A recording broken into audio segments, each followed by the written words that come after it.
চলে এসেছি নতুন একটা ভিডিও নিয়ে। প্রায় অনেক যুগ ধরে কিন্তু তোমাদের সাথে কোনো ভিডিওই শেয়ার করা হচ্ছে না সময়ের অভাবে।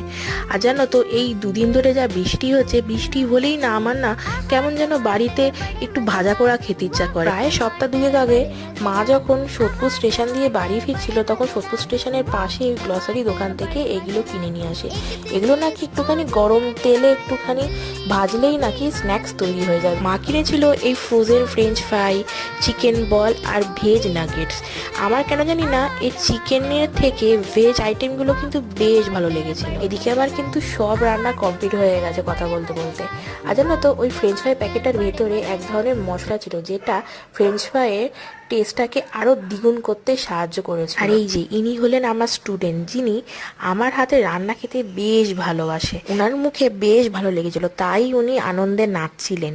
আর উনি তো জানেন না এ রান্না আমার নয়।